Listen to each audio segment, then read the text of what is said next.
All right, so Matt, what is the difference between Iron Man and Aluminum Man? Oh, wait, I should be able to figure this out. I don't know. Iron Man stops the bad guys. Aluminum Man foils their plans.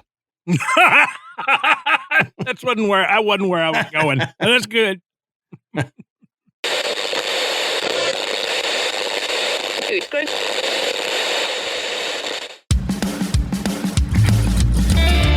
Good evening, everybody, and welcome to the Graveyard. Thank you for joining us tonight. My name is Adam. And my name's Matt. Now, pull up a tombstone or settle into your casket and get comfortable because this is Graveyard Tales.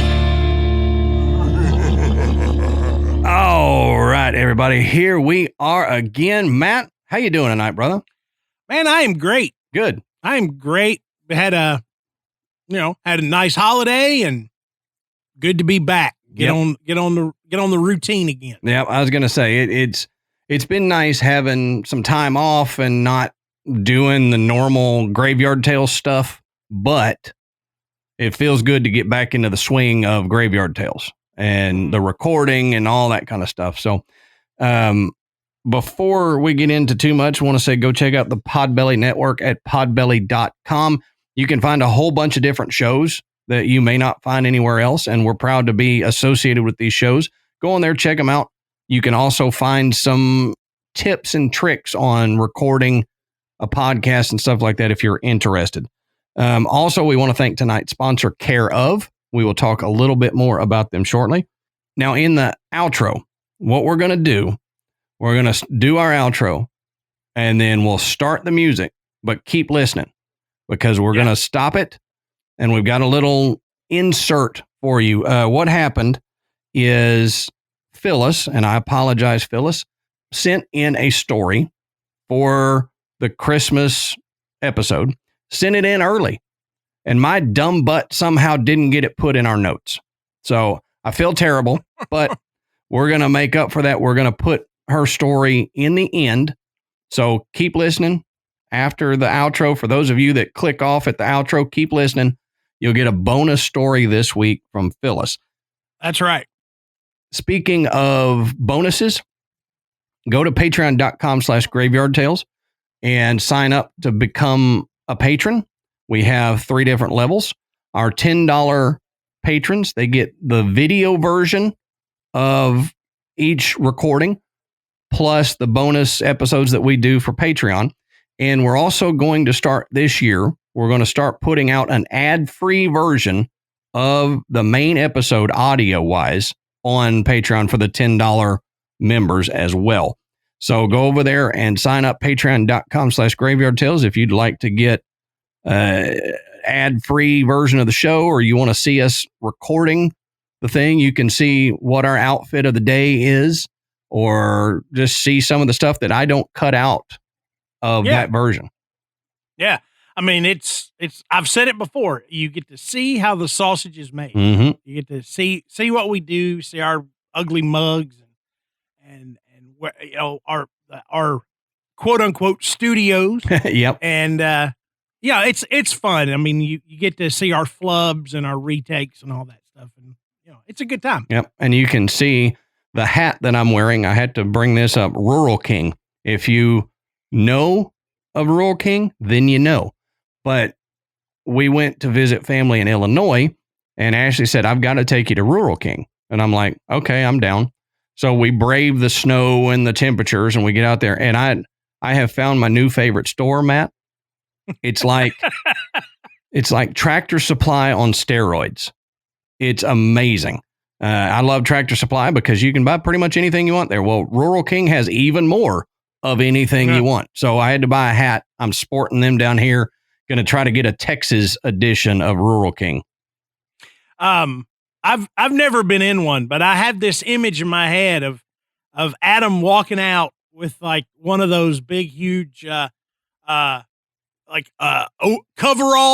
for the winter, that khaki color. Yep. Puffy and everything, and you got it zipped up, and it's like you can't, it's got to be below 0 or it's going to be way too hot for you to wear. And I'm going to be honest with you, Matt. I almost did that because it was so cold up there and my Texas blood was frozen. I had crystals in my blood from that.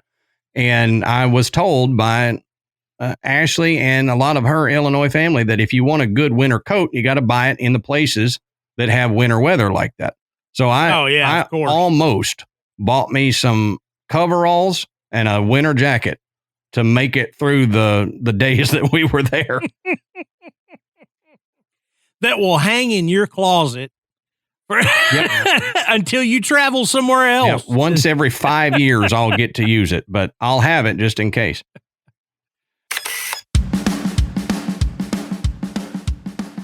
All right, Adam, let's take a minute and talk about one of tonight's sponsors, Care Of. Now, Care Of is a subscription service that ships high-quality, personalized vitamins, supplements, and powders conveniently to your door every month. Now, in 2023, instead of a long list of resolutions that just tend to overwhelm you, why don't you try focusing on a few key things that will allow you to feel more balanced, confident, and energetic? Everybody wants to feel that way. Yeah. And with Care Of, you get a routine of products and digital tools that help you feel better than ever. And Adam, you and I are a lot alike. We both enjoy taking supplements to, kind of help. Sometimes it's a health issue. Sometimes maybe you just want to sleep a little bit better. Maybe you want to have a little bit more energy. So taking supplements is kind of part of my daily routine, and Care Of makes it so easy. Oh, yeah. And all you got to do is take a short, in-depth quiz about your lifestyle and health goals for a personalized, doctor-backed recommendation, taking the guesswork out of what supplements are best suited for you. And that's, like we've said before, that's the big thing with Care Of is you don't have to stand in the store trying to figure out what you need to take to get the benefits that you're looking for. If you take this short little quiz, and it is short, they only ask a few questions, and they will pick out and recommend, here's what you want. If you don't want some of them, just remove them from the list and they won't be in your thing. But Care Of's daily vitamin packs are great for on the go and are made of a plant-based compostable film, so you can stress less about your impact on the environment.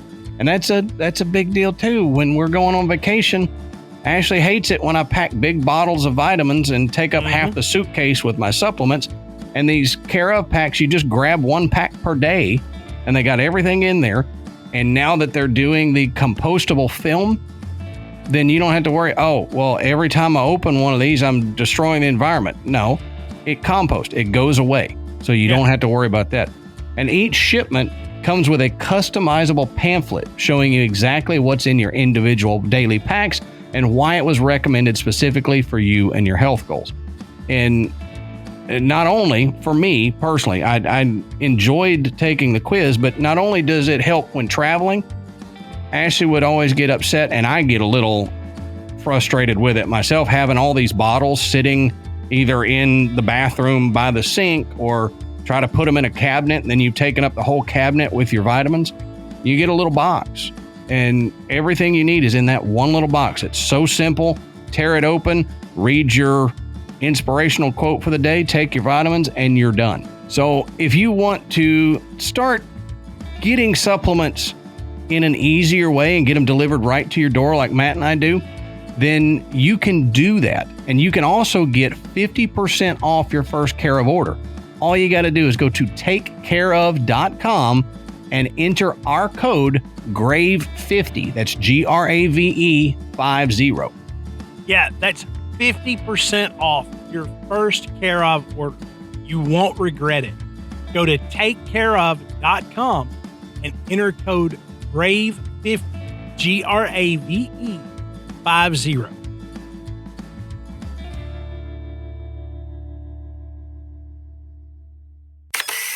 All right, Matt. So that's all I've got. Why don't you tell us, what are we talking about tonight, brother?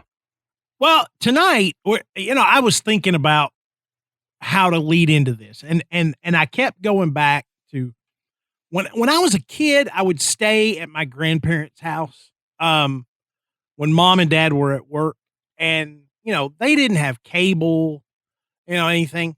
But I remember just kind of, I didn't want to watch soap operas. I'd watch all the game shows, but I managed to get onto In Search Of with Leonard Nimoy. Oh yeah. And even though I was young, this was fascinating to me. All of these stories. And I got back into it when I was in college, and they re-released them on cable. But whenever I think of this topic, I always hear Leonard Nimoy discussing it. Yeah. And that topic is wormholes. Mm-hmm. And we've talked about wormholes on this show while talking about something else. We're like, and it could be a wormhole. And, but we've never really dug into what wormholes are. Right. And where they might be on this planet. Because it might surprise you that there's quite a few places that researchers think if if wormholes do exist, this place right here is a perfect spot. Mm-hmm. So, Adam is going to take us through, the theories behind wormholes, what they are, how they would theoretically be created. And then I'm going to get into some of these locations that are suspected wormholes and why people think that. And some of these are pretty amazing stories. Yeah. It's an amazing topic, and this is one of the topics that I absolutely love. It's almost up there with cryptozoology with me because it's fascinating. It is a theoretical possibility. A lot of people say it happens, and just the science behind it really rubs my nerdy side the right way. And oh man. I love it. I mean, and when you think about what people term pseudoscience and all these things, you don't think about a lot of the great names in science embracing or even theorizing about some of these topics. But the idea of wormholes comes from Einstein, essentially, in regards to his theory of relativity, which I'm sure Adam's going to get into more. Yep. But I mean, this is not something that is just, oh, you believe in wormholes. Mm-hmm. Well, here's all the scientific, evidence that they could potentially exist. Right. Right. And as we always say, go check our sources down in the bottom of the show notes. You can find where we found all the information, and you can keep going because there is some of this science that I'm going to leave out because it's going to get a little too heady if I put it all in. But I am going to drop a big load of science on you, so be prepared for that. But a lot of people that are a lot smarter than Matt and I did this wormhole research, and so we've got to give them the props. Matt and I weren't out there doing the science behind wormholes and figuring out what kind of matter it takes to open a wormhole and all that. So go check the sources and go read the actual documents from these scientists. So we got to first look at what is a wormhole. And this is from an article by Dejan Stojkovic. And he says, imagine two towns on two opposite sides of a mountain. People from these towns would probably have to travel all the way around the mountain to visit one another. But if they wanted to get there faster, they could dig a tunnel straight through the mountain to create a shortcut. That's the idea behind a wormhole. Mm-hmm. A wormhole is like a tunnel between two distant points in our universe that cuts the travel time from one point to the other. Instead of traveling for many millions of years from one galaxy to another, under the right conditions, one could theoretically use a wormhole to cut the travel time down to hours or minutes. Because wormholes represent shortcuts through space-time, They could even act like time machines. You might emerge from one end of a wormhole at a time earlier than when you entered the other end. Yeah. And that sounds great when you put it in that analogy about the two towns. When you start to think about the universe, even just our solar system, I always have the difficulty of imagining how this would work, how you would travel, until I did something. And like most humans, when you picture the universe, Earth is at the center of it. Sure. Yeah. Everything radiates out from the Earth. So if I'm in the center and I start digging a tunnel, all I'm doing is going outward. So what's the difference if I travel straight or if I get a wormhole? I mean, what's the difference? But stop thinking about Earth being the center of the universe. And it helps if you just think, okay, Earth is just like an island in this big, gigantic universe, and there may be something directly on the other side that we would have to travel all the way around to get to, and the wormhole will let us go straight there. It makes it a little bit easier to wrap your head around astrologically. Right. And we're starting to figure out that the universe is more bubble shaped than flat, where a lot of people for many years thought it was a flat plane with the maybe ridges and stuff like mountains throughout the universe. But we're starting to realize that it's spherical. So what is in between us and the next star, we may not know.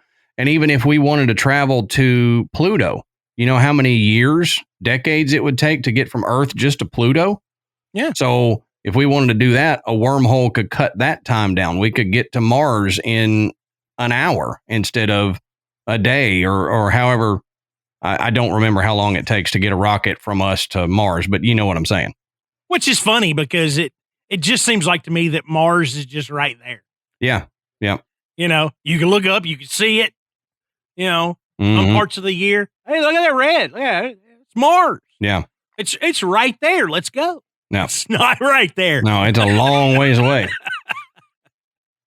Now, let's look at wormhole theory a little bit. And this is an article from space.com. And there was contributions from a bunch of different people for this article. But it says wormholes were first theorized in 1916, though that wasn't what they were called at the time. While reviewing another physicist's solutions to the equations in Albert Einstein's theory of general relativity, Austrian physicist Ludwig Flamm realized another solution was possible.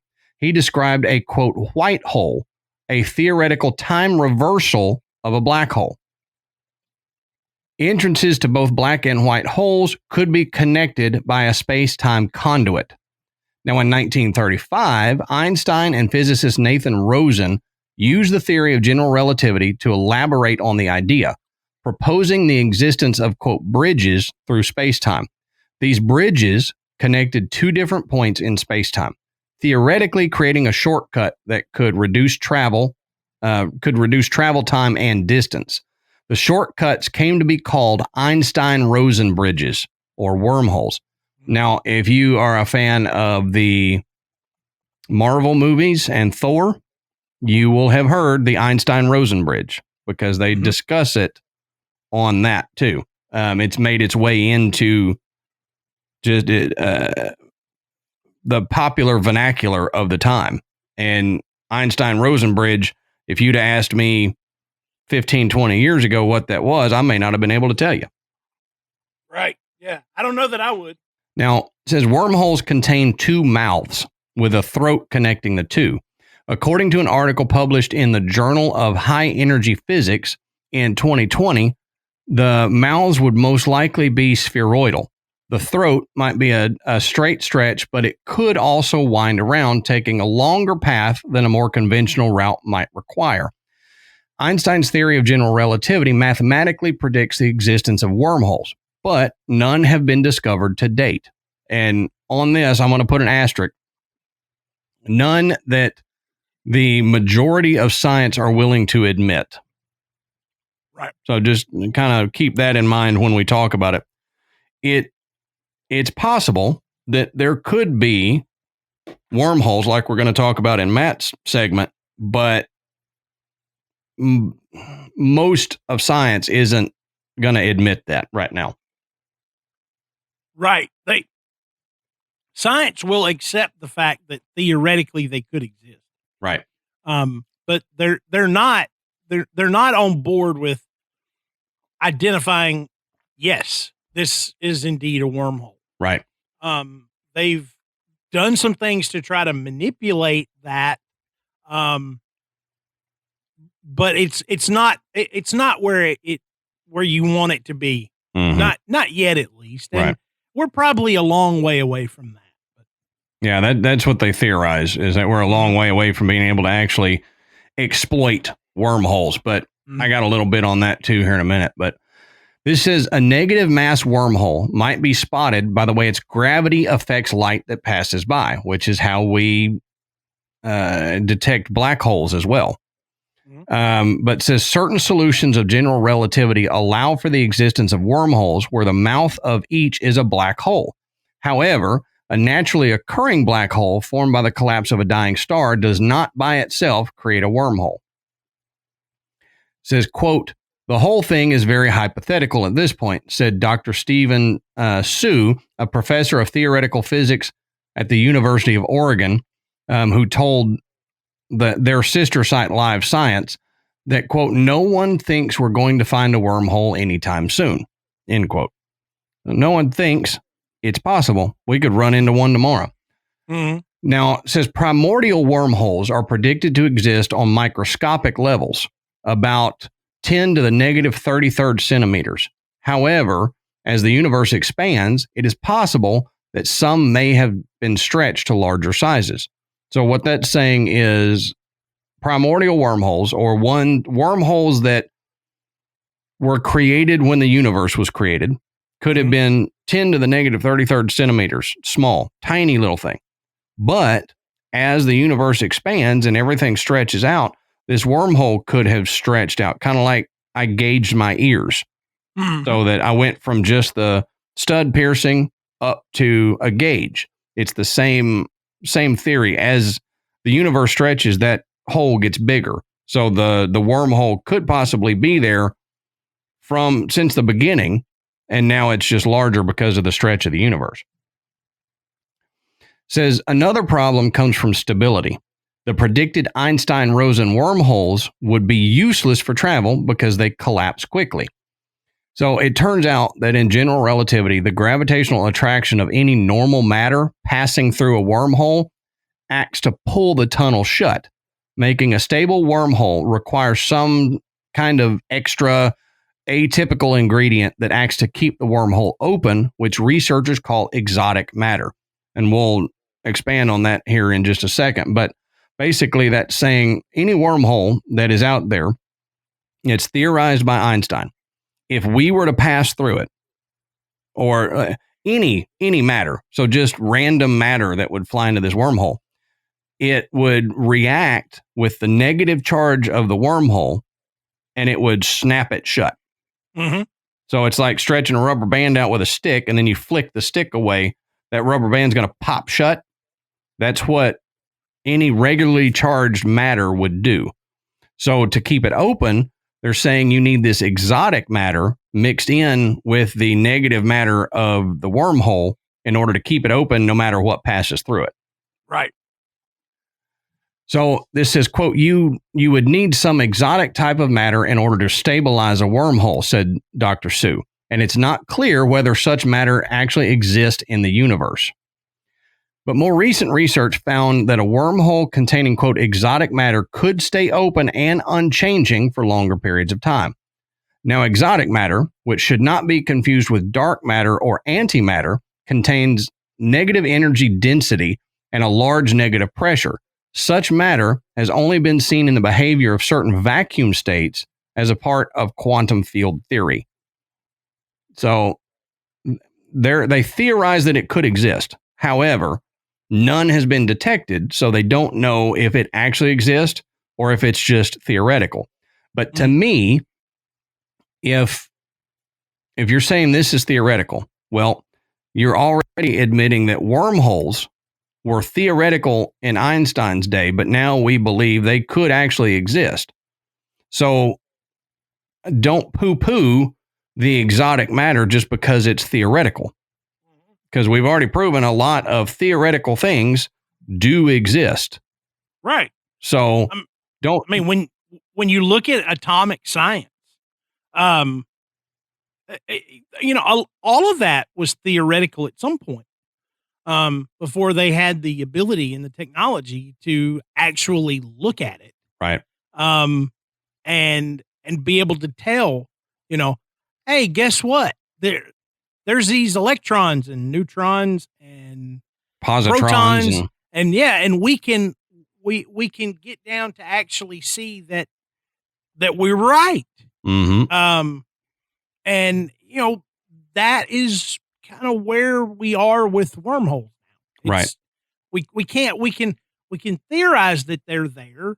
We see some scientific evidence that leads us to believe that there's that potential, but we're not at a point where we could actually identify it and say 100% that that's what it is.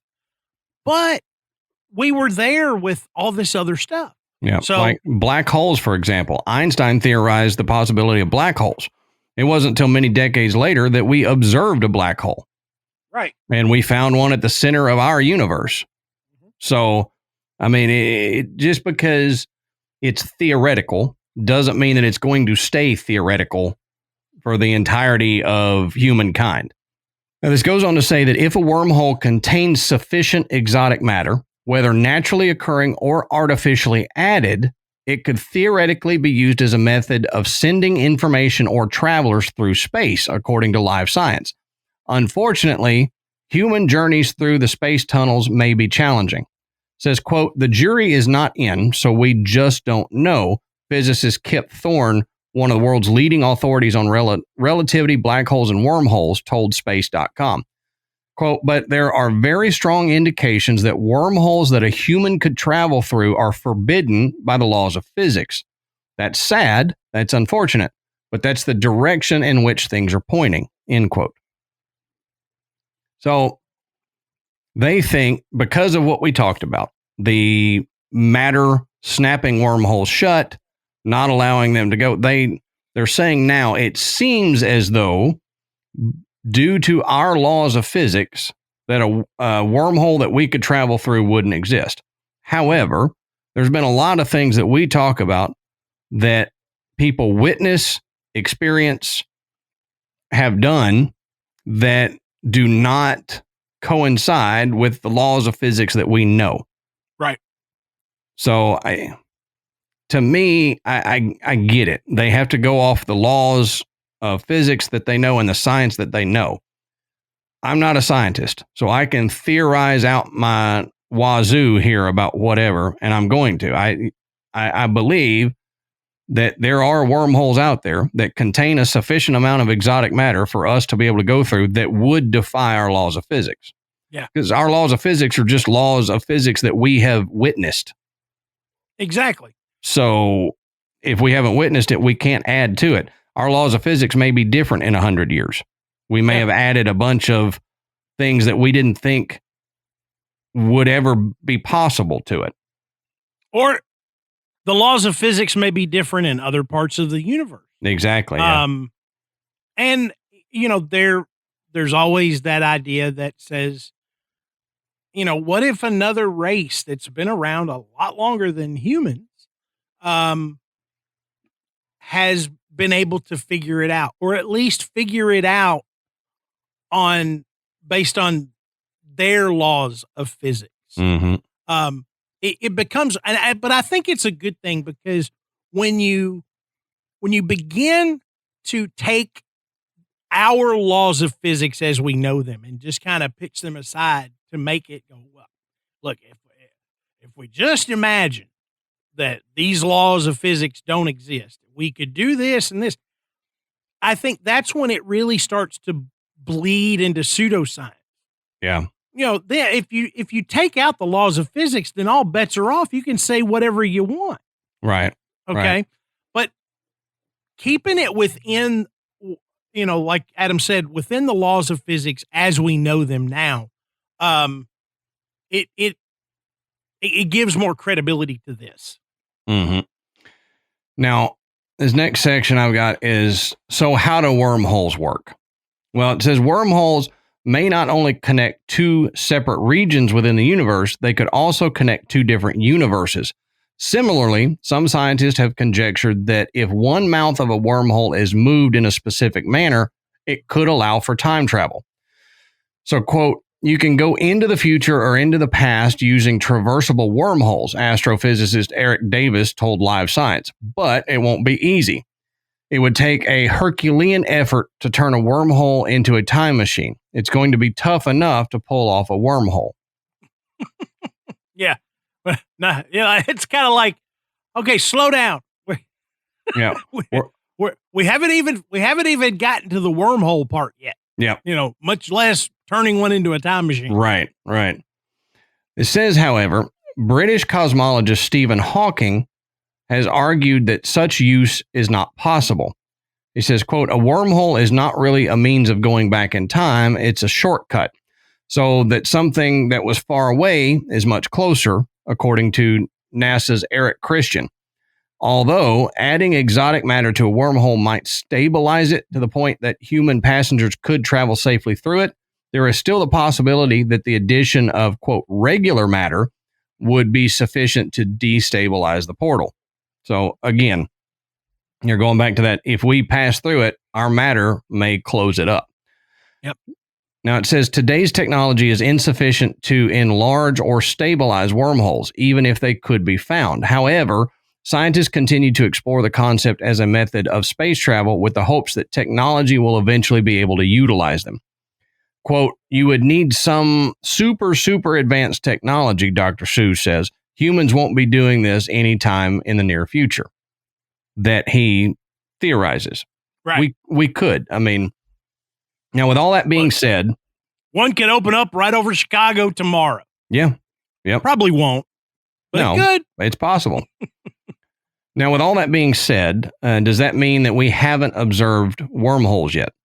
Well, this comes from Science Alert. It says hypothetical bridges connecting distant regions of space and time could more or less look like garden variety black holes, meaning it's possible these mythical beasts of physics have already been seen. Thankfully, however, if a new model proposed by a small team of physicists from Sofia University in Bulgaria is accurate, there could still be a way to tell them apart. It says, play around with Einstein's general theory of relativity long enough, it's possible to show how the space-time background of the universe can form not only deep gravitational pits where nothing escapes, but it can also form impossible mountain peaks which can't be climbed. Well, unlike their dark cousins, these glowing hills would shun anything that drew near, potentially belching out streams of particles and radiation that had no hope of ever turning back. Setting aside the distinct possibility that the Big Bang looks just like one of these, quote, white holes, nothing of its like has ever been observed. Nonetheless, they remain an interesting concept for exploring the edges of the greatest theories in physics. Now, in the 1930s, as we talked about, a colleague of Einstein's named Nathan Rosen showed there was nothing to say the deeply curved space-time of a black hole couldn't connect to the steep peaks of a white hole to form some kind of bridge. In this corner of physics, our everyday expectations on distance and time go out the window, meaning such a theoretical link could traverse vast stretches of the cosmos. Under the right circumstances, it might even be possible for matter to ride this cosmic tube and come out on the other end with its information more or less intact. So, to determine what this black hole with a butthole might look like to observatories, like the Event Horizon Telescope, the Sofia University team developed a simplified model of a wormhole's throat as a magnetized ring of fluid and made various assumptions on how matter would circle it prior to being swallowed. Particles caught up in the furious maelstrom would produce powerful electromagnetic fields that would roll and snap in predictable patterns, polarizing any light emitted by the heated material with a clear signature. It was the tracing of polarized radio waves that gave us the first stunning images of M87 in 2019 and Sagittarius A after that. A typical wormhole's smoking hot lips, it turns out, would be hard to distinguish from the polarized light emitted by the swirling disk of chaos surrounding a black hole. By that logic, M87 could very well be a wormhole. In fact, wormholes could be lurking at the end of black holes everywhere, and we would have no easy way of knowing. That's not to say there's no way of knowing at all. If we were to strike it lucky and stitch together an image of a candidate wormhole as seen indirectly through a decent gravitational lens, subtle properties that distinguish wormholes from black holes just might become apparent. This would require a conveniently placed mass in between us and the wormhole to distort its light sufficiently to magnify the small differences. Of course, but it would at least give us a means of confidently spotting which dark patches of emptiness have a back exit. So they're still looking, they're trying, and they have ways of being able to figure out if something could potentially be a wormhole because of the way the light is bent around it, same way we find black holes now. They just haven't observed one yet. And kids, this is why it's so important to consider quantum physics as a career. Stay in school. That's right. But as we mentioned at the top of the show, we can't necessarily identify a wormhole yet. But when we begin to theorize about what could the potential be of a wormhole, a lot of researchers have looked at paranormal activity and given a kind of a wormhole is what fits right here. You know? Right. It's like all these oddities throughout history, all the way from, ancient structures up to, modern day UFO sightings. They seem to have a missing puzzle piece that just happens to be shaped like a wormhole. Mm-hmm. Okay? So there's a lot of researchers that feel like that they see the evidence of these wormholes all over the world. So we're going to talk about some of these places and why these researchers are saying this could be a potential wormhole. Let's start in Arizona, more specifically in Sedona, Arizona. Now, Sedona is a small town that was once known by the Native American tribes as Nawanda. And at one time, it was a sacred city to them. Now, it's said that the red rocks of the desert that surround the small town can create vortexes with the capability of transporting people to another realm or dimension.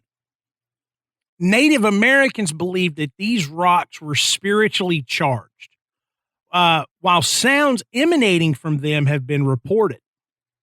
We understand that everything in the universe vibrates. It vibrates at a different frequency, and those vibrations emanate out.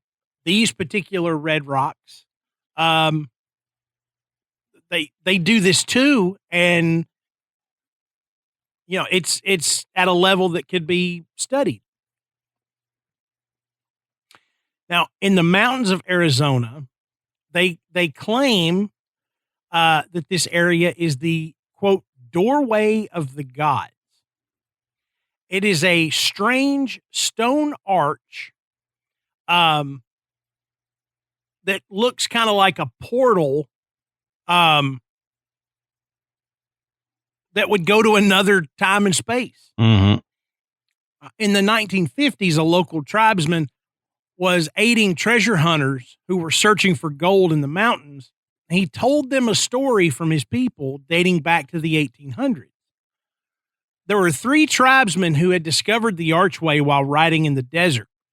Now, the story goes that when one of them walked through, he simply disappeared. The other 2, believing they had encroached on sacred land, fled the scene. Now, this helpful tribesman stated that he had also seen a strange incident at the alleged doorway. While out in the desert, a sudden rainstorm hit the area and turned the skies gray with clouds. As he turned to leave, he caught a glimpse of the archway and saw that the skies through the arch were clear blue. That's wild. Yeah. He walked closer to it, seeing that the archway's image of the mountain range was the same, and the only difference was the sky. However, he too became pretty scared and got on his horse and headed home. He told the treasure hunters that only his people knew of the story. He had only spoken of it because they had shown him kindness and to serve warning not to walk through the archway if they came across it. So that one's pretty intriguing. You can look up pictures of the archway. It's odd. I mean, it's odd that it's there. It's odd in the structure of it. Mm-hmm.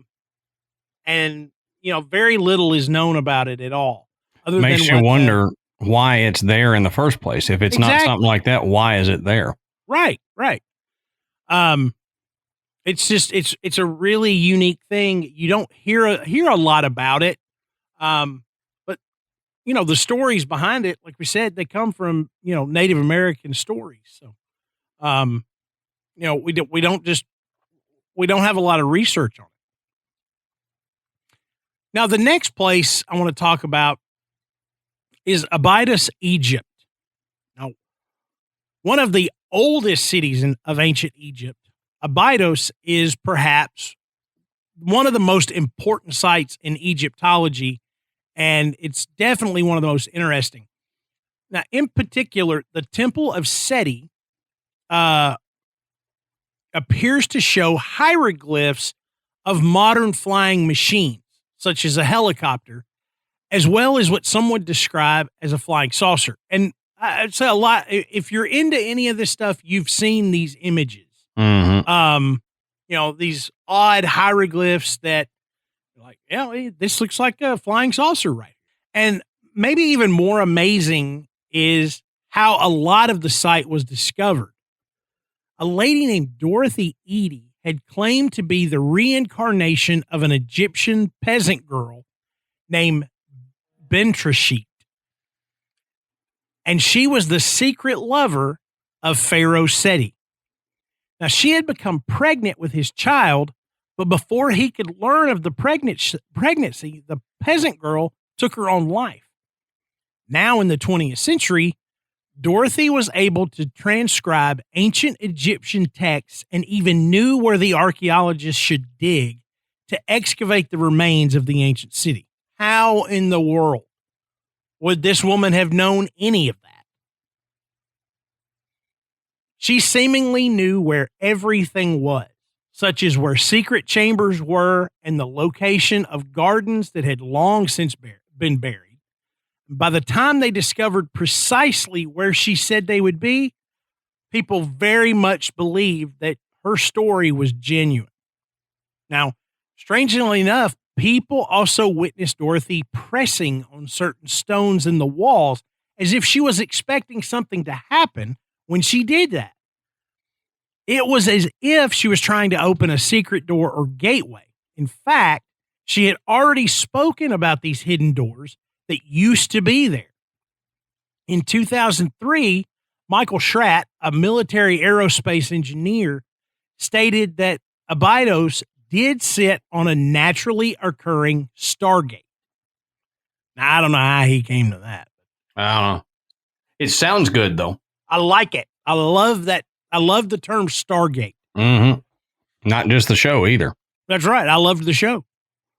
Now, even more controversial is that the U.S. government, which was very much aware of this and had actually utilized it. Again, I need more. I need more than that. That's just like your opinion, man. But there's a lot of questions. Was this is what the Edie lady was looking for when she was pressing those stones in the wall? Is opening this Stargate? Now, aside from the unusual helicopter hieroglyphs, comparisons have been made to the paintings of Egyptian boats that were said to carry its passengers to the next world in the stars. Oh, yeah. Being very similar to how modern day scientists would portray a wormhole, or at least the theory of one. Right. Yeah. I mean, that's, again, super interesting. And it's Egypt, which, when we start talking about that ancient aliens idea, it all goes back to Egypt. So if something like this was going to exist, Egypt would be where I would start. I mean, there's just so much there, that points to this knowledge that ancient Egyptians had that we're not fully aware of. Mm-hmm. And there's a lot of theories too that I feel like we've discussed them on other shows, that death, when you die, you basically enter a wormhole and move to the next plane of existence. Mm-hmm. That's why people see white light rushing at them. Mm-hmm. It looks like a tunnel that they're going through that's just white light. There's a lot of theories that when you die, you access this wormhole to the next plane. Yeah. I mean, so the boat theory from ancient Egyptians, I mean, maybe you don't need a boat, but maybe they were on the right path with that. That's right. That's right. Again, they were using what they knew. Right. If this is how this works, then maybe it's a boat that, mm-hmm. Is a conveyance from one to the other, because that made sense to them. Right. That's how they moved around a river. So. Right. Now, let's talk about the Ranmasu Yuana Stargate in Sri Lanka. Now, easy for you to say. It's impossible for me to say. Now, this is carved on a massive piece of stone wall and mostly hidden between the boulders and cave systems of Ranmasu Yuana, is what is believed to be a star map or a star chart. Now, the symbols carved on the rock are said to be a code that opens the Stargate and allows the opener to travel from this world to other areas of the universe. Directly opposite the star map are 4 stone seats or chairs. And the name of the star chart is Sakwala Chakraya, which is believed to mean the rotating circle of the universe. Now, according to Sinhala interpretation, Sakwala means universe and Chakraya means rotating circle or disc. And in a lot of ancient Native American languages, it means Stargate. So Stargates or portals were represented by rotating circles.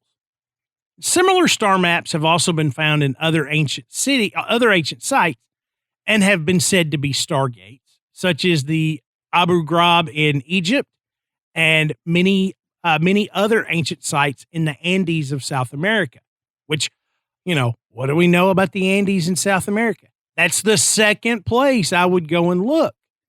We're talking about, Machu Picchu and the Mayans.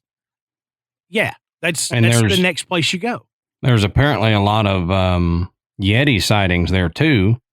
So maybe the Yeti are exploiting that wormhole. Yeah, maybe that's why we don't find dead Yetis and dead Sasquatches. Right. They traverse through another dimension. Yeah, like we theorized, maybe they're just hunting over here using the wormholes that naturally occur, and they know how to exploit them where we don't. Right. All right. I need Adam's help with this word.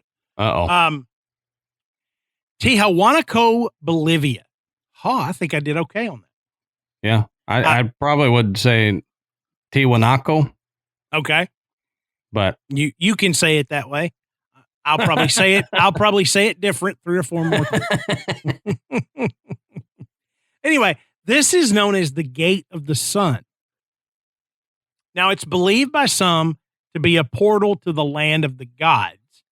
The Gate of the Sun in Bolivia shares much of its legends with other similar sites in the Andes region. Now, Tiahuanaco, is that how you said it? Okay. Yep. Now, the city is said to be one of the most important sites in ancient America, with legends stating that the sun god, Viracocha, appeared in Tiahuanaco. I screwed it up that time. And made it the place of creation, the place he chose to start the human race. Carved from one block of stone and thought to be about 14,000 years old, the gateway displays what appears to be human beings with rectangular helmets.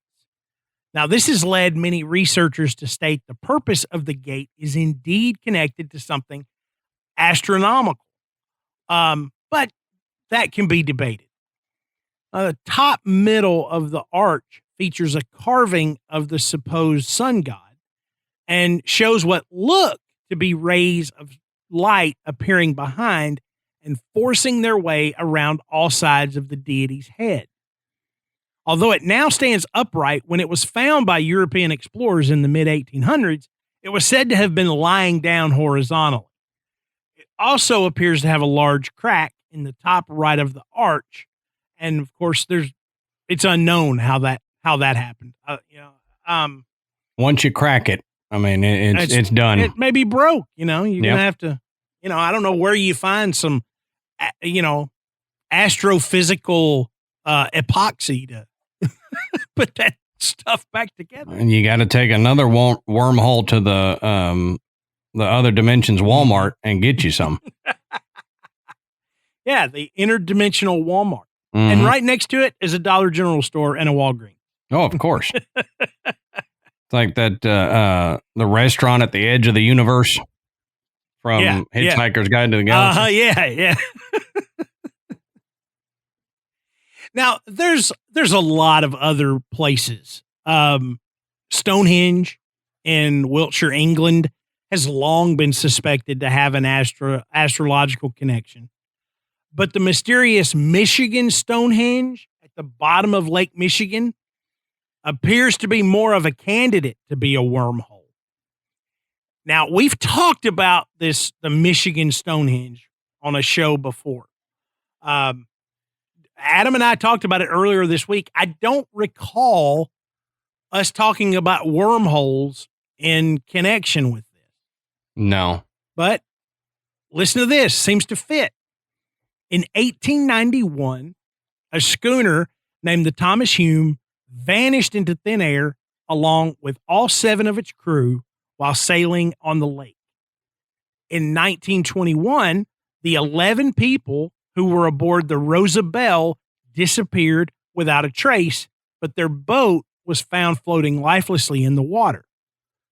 In 1937, while on board the O.M. McFarland as it made its way along Lake Michigan, Captain Donner retired to his quarters to get some much-needed rest after a long shift on deck. 3 hours later, the second mate went to wake his captain.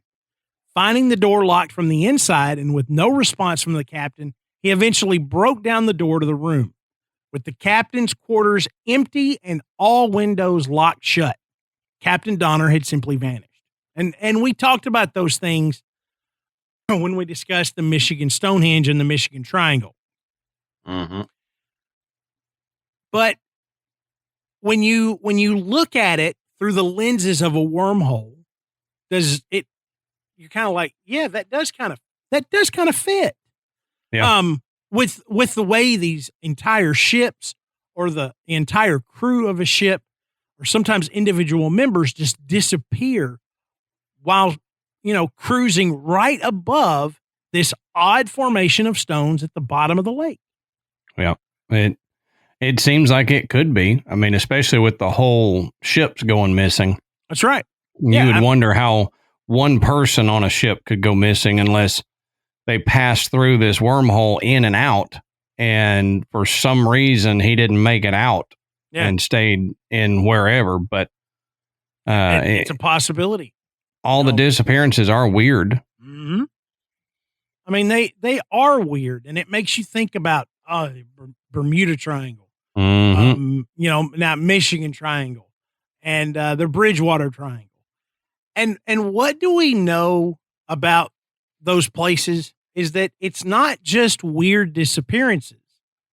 It's a conglomeration of paranormal events. It's UFO sightings. It's Bigfoot sightings. It's, bizarre physical anomalies in all those places that add to the mystique of what they are.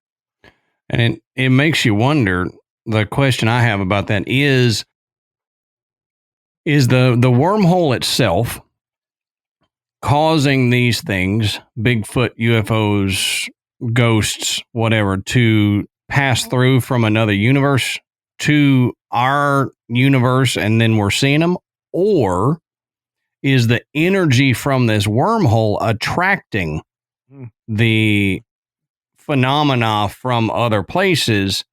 And because of the energy of this wormhole in one area, because even the scientists say that it's going to be a highly negatively charged space. Mm-hmm.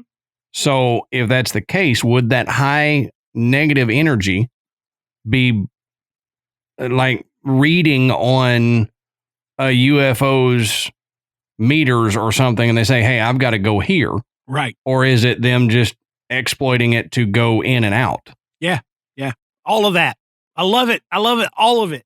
And I'm so glad you brought that up, because we have to remember that, the existence of a wormhole requires an immense amount of energy. Mm-hmm. And when we talk about hauntings and ghosts, what's the one thing that always comes back around? Energy. Yep. Negative energy, whatever. There's some type of energy source that's fueling, the spirits that hang around these locations. Right. So thinking about that, let's talk about another place that's not an ancient site. And it's another place that we have done a show about. It has been speculated that a wormhole could be to blame for the excessive reported activity at Skinwalker Ranch. I'm glad you're getting into this, because for you at home, Matt and I a lot of times don't discuss what the other one has, just so that it's we know the general idea, but we don't know the specifics of what the person has grabbed, so that we can react naturally. I'm glad you brought this up, because if you hadn't, I was going to discuss this at the end. So it's good. We can talk about that. Good. Yeah. Yeah. So I'm glad, because I think you're going to have some input here that I won't. Now, during the Netflix docuseries, The Secret of Skinwalker Ranch, after witnessing a research balloon and 2 UFOs just disappear, astrophysicist Travis Taylor proposed the idea that the Uinta Basin could be the site of a wormhole. Now, Taylor theorizes that the bowl shape of the basin, which is about 70 miles, could be the site of a wormhole, because that curved basin works like a lens that focuses tremendous energy to a point above the surface of the earth. Right. Now, so think about it like light rays coming into this lens. When it bounces off, it focuses it all to one singular point. Mm-hmm. So the way I thought about it was, if all this energy from the cosmic background and from the sun and everything is focusing down onto the earth. Mm-hmm. If his theory is correct, then the Uinta Basin is reflecting it up, and all of it's converging at one point to create such a strong electromagnetic field or whatever in that one position that a wormhole opened up because of the amount of energy there. Right. And this is bolstered by the readings that a large amount of radiation was emanating from far above the ranch. Right. So the disappearance of the balloon, the UFO sightings, and then the Geiger readings that they're getting point to some type of radiation source that's at like 100,000 feet. Right. And to expand on the balloon thing, so people who haven't seen it don't go, well, I mean, balloons go up and we lose track of them. This was a weather balloon that had electronic gear on it for measuring the height of the balloon, the radiation in the area, the electromagnetic field, all this stuff. And it had a tracker on it so that they could go pick it up when it landed, just like most weather balloons do. It was tracking up, and it got to that point that Matt mentioned, and they lost all readings from every device on this thing. Not just one, not just the tracker, every bit of information that was beaming back down from this balloon to their receiver devices just shut out all at one time. It wasn't a slow fade like they burned out. They all shut off. And they never found the balloon. They never found the instruments. Nothing. And it got up to that point that Matt mentioned and just boop, nothing. Gone. Yeah. Totally bizarre. I mean, totally bizarre. But that as they get into that idea, as Travis presents that idea that this could be a wormhole, and a wormhole kind of fits into the puzzle, you know, they're tinkering with the idea of what is the source. Right. Are we talking about the Uinta Basin working as a reflector, like Adam said, where energy is pouring down and it focuses it all to this point, or as Taylor says, is there an energy source underneath it, or if you're thinking about this lens, behind it?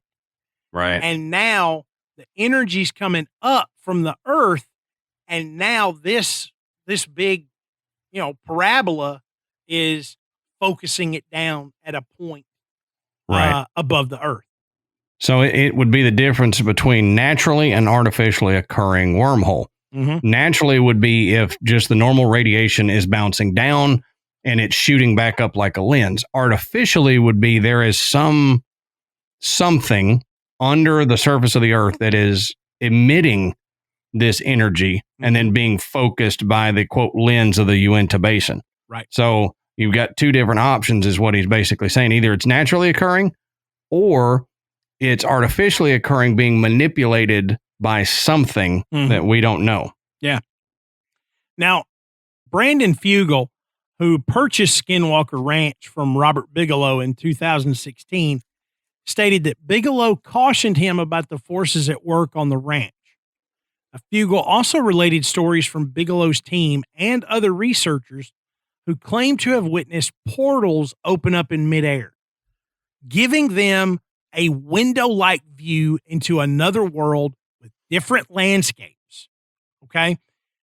This is very similar to the story we had earlier where the Native American looked back in the middle of a storm and saw clear weather looking through the arch. Right. Okay? Right. Same kind of principle. They see these weird portals appear, and it looks like they've just opened up a window that you're looking into something totally different.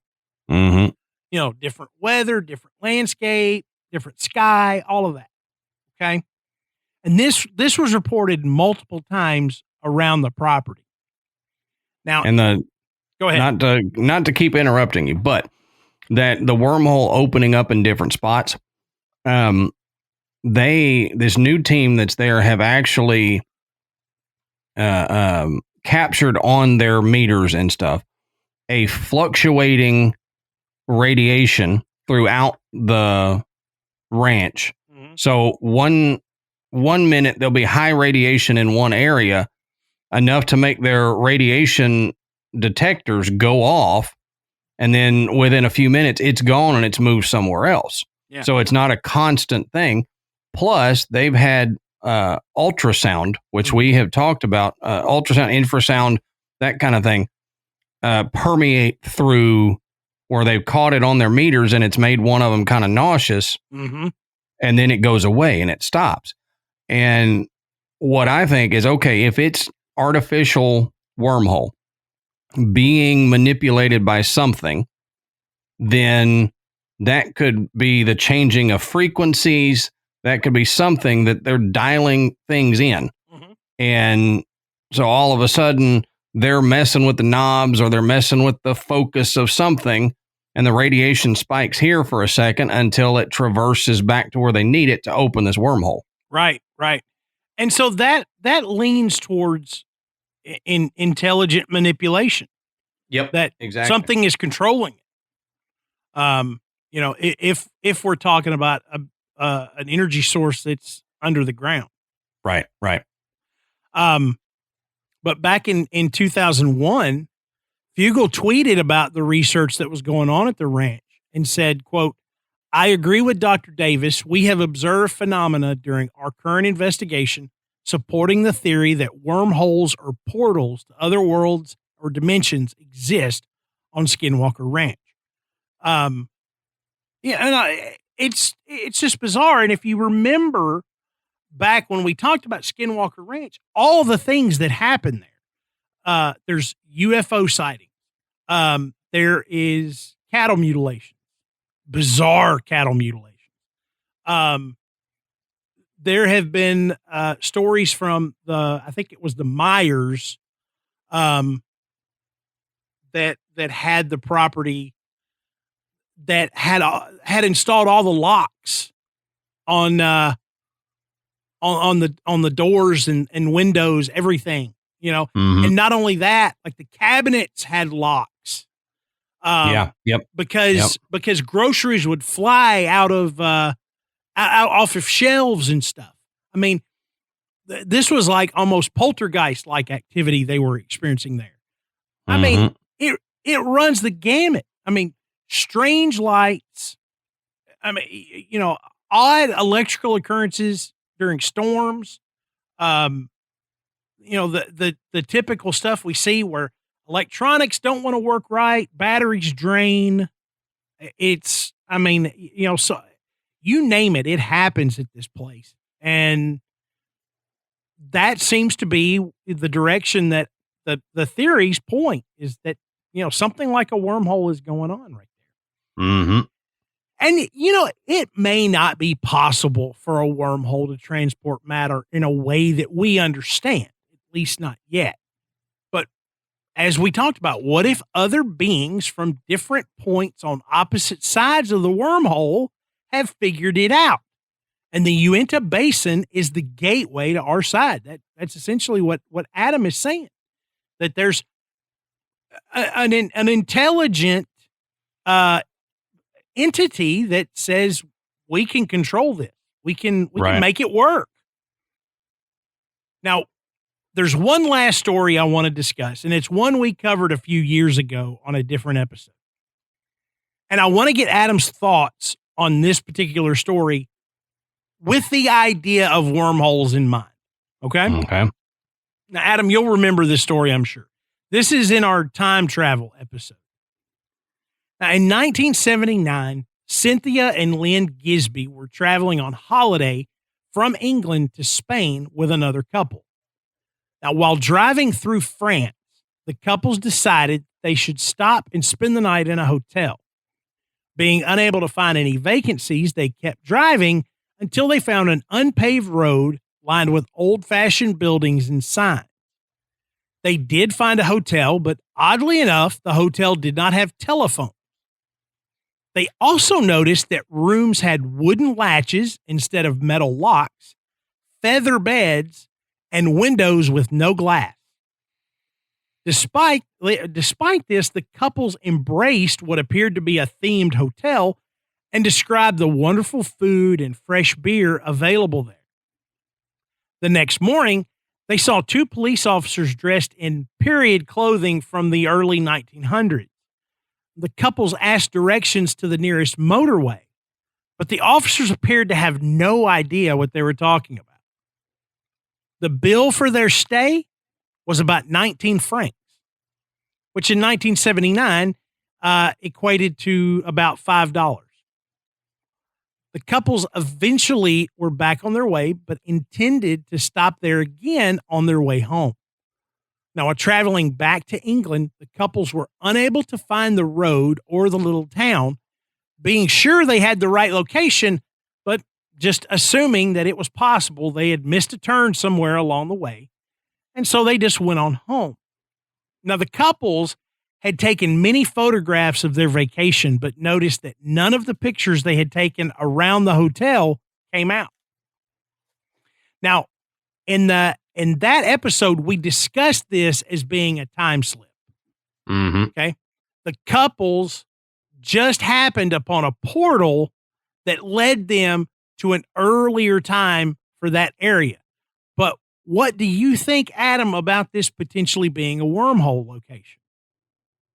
I think it's highly probable that it could be a wormhole location because, as we know, scientists have even theorized that wormholes can move you in time. Mm-hmm. If the mouth of the wormhole is manipulated in a certain way, then it can act as a time machine rather than just a highway.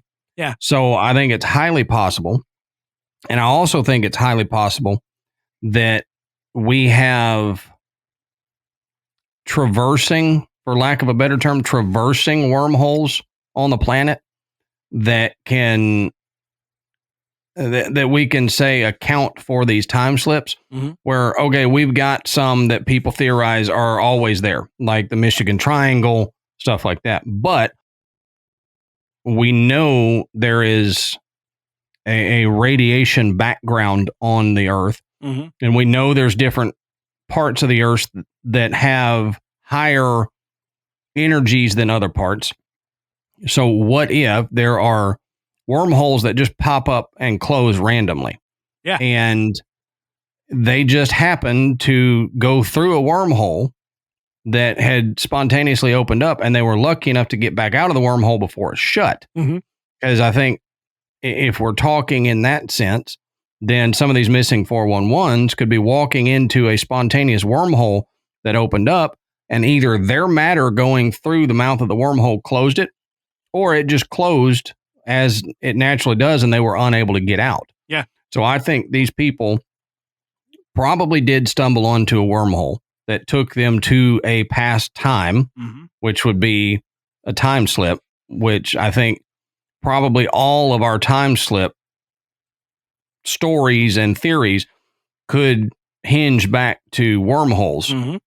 I agree. And they just happen to be able to get in and out of one, or they got in one, it closed, and maybe it's like the old faithful of wormholes, where every so often it pops up and then it closes, and then it pops up and then it closes in the same spot.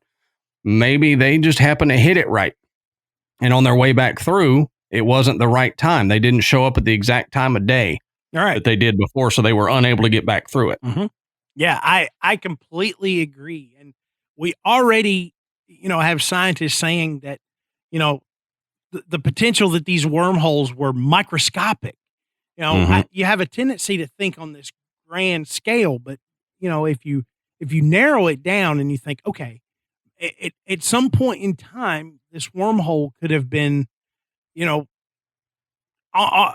size of an atom.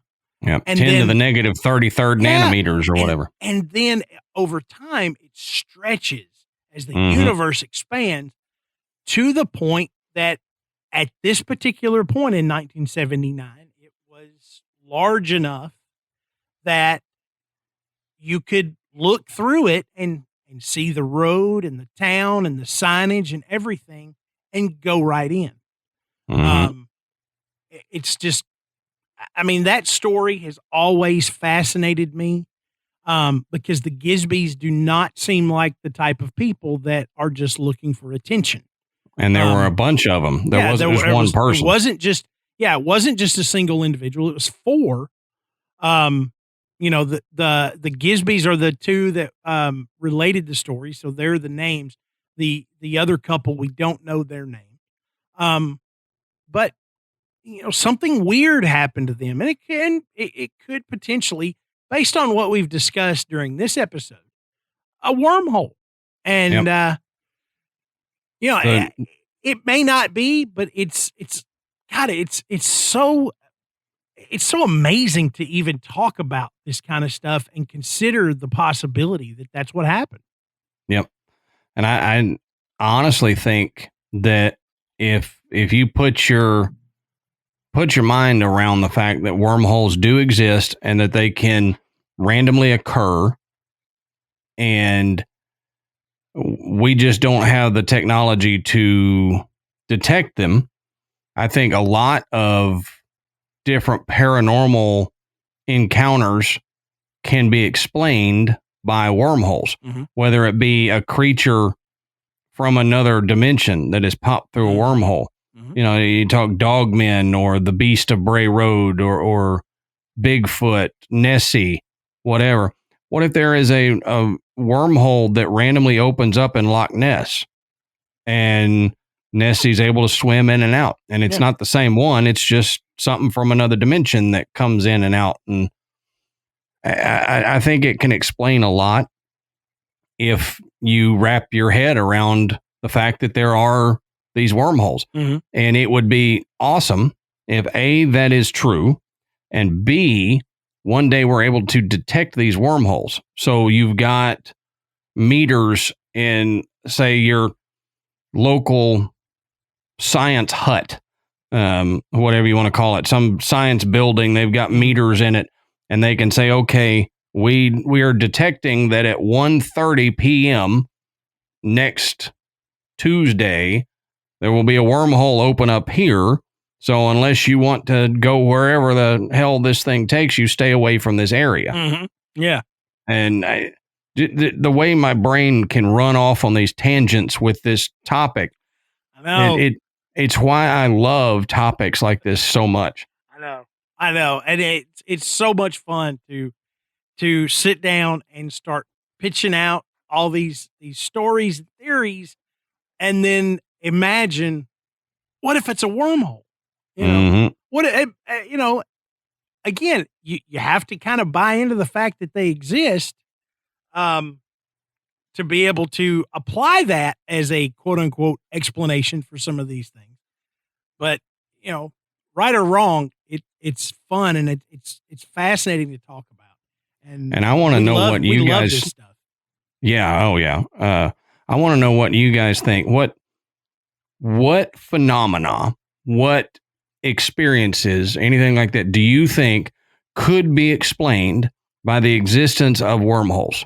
Yeah. I want to know what all. You can email us or put it in the Facebook group or whatever. But when this episode comes out, I want to hear your theories of what paranormal activity do you think could be explained by a wormhole, either generally or a specific event. Like if you have a specific paranormal encounter that you've read about and you go, wait a minute, after hearing this episode, that could have been a wormhole. I want to know. I'm interested. Yeah, absolutely. Absolutely. And the best place to do that is in our Facebook group. Go on Facebook, search Graveyard Tales. You'll find it. We call it the Graveyard, and it's one of the absolute best groups I've ever been a part of. We've got thousands of active members in there. They're sharing personal experiences, sharing some jokes, and some general discussions about topics we cover on the show and other things. And it's just great. And you don't have to be worried about, man, is my boss going to see me on here talking about this story, think I'm loony? Nope. It's a completely private group. And if your boss sees that story, it's because he's into it too. Exactly. So, don't forget to go rate and review us on iTunes. It brings us up the chart. And that makes it easier for people to find the show. Go to graveyardpodcast.com, and that's where you can find links to purchase Graveyard Tales merchandise. You can listen to the show, and you can become a patron. And as Adam mentioned at the top of the show, something we're adding new for this year, our $10 patrons will get the ad-free version of the show. So if you've been on the fence about it, and you get, sick of hearing Adam and I promoting other products, then for $10 you can get the show ad-free from beginning to end. Yep. Man, I tell you what, this has been a lot of fun, Adam. I mean, we could probably continue to talk about this stuff for another couple of hours, but we're not. So until next time, we'll save you a seat in the graveyard. See you soon.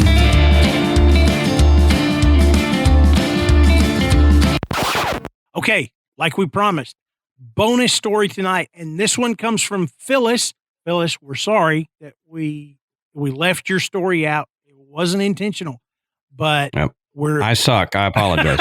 But we're gonna bring it to you now. So Phyllis says, "Let me begin by saying that I have always been a magnet for supernatural events, and as a result, have had my fair share of spooky encounters over the years. The story I'm going to share is one of the scariest things that has ever happened to me. In the early 80s, as a single 20-something, I lived with my parents in rural upstate New York. We had lived in the same house outside of a small city for many years when my parents felt it was time for a change. The three of us had toured a number of houses but were unsuccessful in finding something we all liked. One night around dusk, we were running errands in town when we came across a detour and we were rerouted through the historic district. This was not an area we typically traverse, so I became intrigued by the tree-lined streets, Victorian houses, and ornamental light fixtures. After a block or so, I noticed a for sale sign in front of a massive stone structure set back from the road. I asked my dad to slow the car down, which he did, as we admired this beautiful atmospheric house nearly obscured by century-old oaks. My attention was soon drawn to the dark wooden front doors with beveled glass panes. I'd seen a figure walk by from one end to the other. She had dark hair piled high on her head, and she appeared to wear a dark gown of some type. She looked straight ahead as she walked and didn't seem to notice our car. I immediately asked my mom if she had seen what I saw, but she seemed confused by the question and obviously had not. The next morning, we called the realtor listed on the sign, and within weeks, sight unseen, my parents had bought the house. We discovered the house had stood empty for 5 years, so some renovation and painting were necessary. After a few weeks, we moved in. The first time I set foot in the house, I felt a strong female presence and not a welcoming one. Our dog, normally friendly and happy, often retreated to my parents' room upstairs and avoided some rooms altogether, mine included. Many unexplainable events took place on a regular basis throughout the months we lived there, too many to name. There was the typical doors opening and closing with no human assistance, footsteps on the stairs when I was home alone, lights went on and off by themselves, but above all, there was the female presence. I called Emily. On the first day, I chose the bedroom at the far end of the hall and at the top of the servants' stairs. From night one, and most nights afterwards, I would hear what could best be described as a swishing sound, ascending each step, stopping at my door. This sound never seemed to continue down the long hallway where the other bedrooms were situated. It stopped outside my door, and then it was still. This went on for weeks. Finally, one morning I mentioned it to my parents at breakfast. Mom let me know that she hadn't heard anything, and my dad suggested that we had mice in the walls. Still, an exterminator wasn't summoned until about a week later when the bats began appearing. Oh, geez. I would be sitting in our expansive living room watching TV when a bat would come out of nowhere and inevitably would be shooed out one of the doors by my dad in a broom. After a couple of encounters with the bats, my dad called an exterminator. I happened to be home from work the day the team arrived and inspected every inch and crevice of the 4,000 square foot, 100-year-old Victorian. Nothing was found. No evidence of bats. No idea how they could be entering the house. Suddenly, the nightly intruders stopped coming, and we never saw another bat. Another unnerving event that occurred frequently were doors being left open. Every door in the house was made of solid oak and about 2 inches or more in thickness. The door that bothered me most belonged to the enclosed porch at the top of the staircase. None of us used the porch. The first and only time I walked out there, my entire body had goosebumps, and I knew I would never use it. Therefore, we kept the door closed and locked. Yep, locked. Many times I would come home from work, climb the stairs to my room, and be confronted with an odd chill, and the porch door would be wide open. The house seemed to have a mind of its own, and I didn't like to be there alone under any circumstances. Once when my parents were out of town, I was working late and asked them to leave the lights on as I would be returning after dark. When I arrived home, the house was dark. As I approached the door to unlock it, fumbling with my keychain flashlight, the lights came back on. This sort of thing happened a lot. The worst incident, and the reason I'm writing, happened on a stormy spring night about 6 months after we had moved in. My parents were in the living room watching TV. I was at my desk with my back to the bedroom door, rightfully closed as always. I heard the swishing sound on the back staircase. As I prayed we would not lose electricity.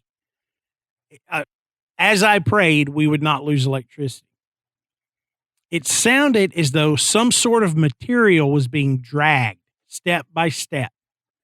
This time, for whatever reason, I'd had enough. When the sound stopped at my door, as always, I darted across the room and flung the door open. With the storm raging outside, there she stood, the ghost I had been referring to as Emily. Her dark hair was piled high on her head, and she wore a long, dark silk gown that dragged behind her. She was slightly transparent, but I could make out her features. She stared at me with dark eyes, and I could feel her negative energy. For whatever reason, I was not welcome in her house. In that moment, I did the only thing I could think to do: slam the door and lock it. I couldn't scream. I couldn't move. Writing this after all these years, I can feel that terror all over again. My parents didn't believe me, but my friends were intrigued, as our house had a reputation long before we moved in.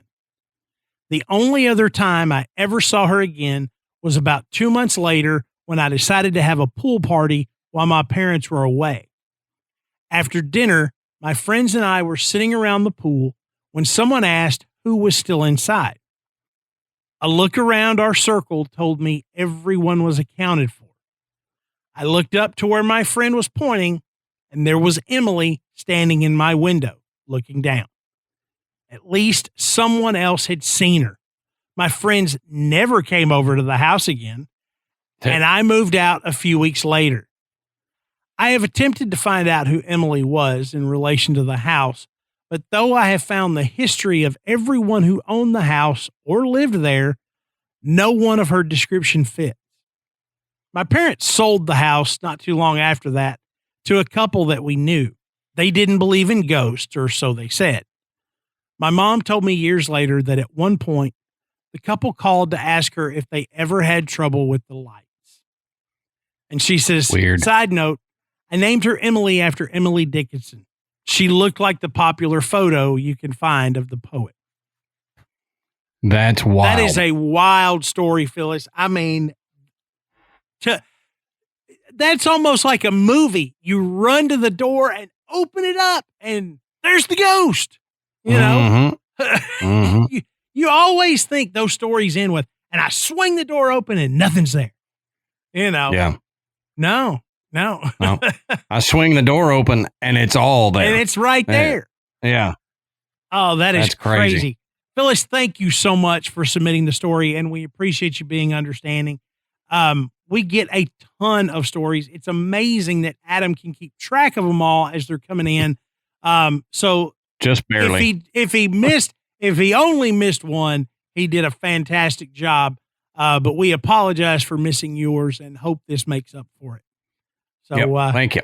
Thank you, everybody.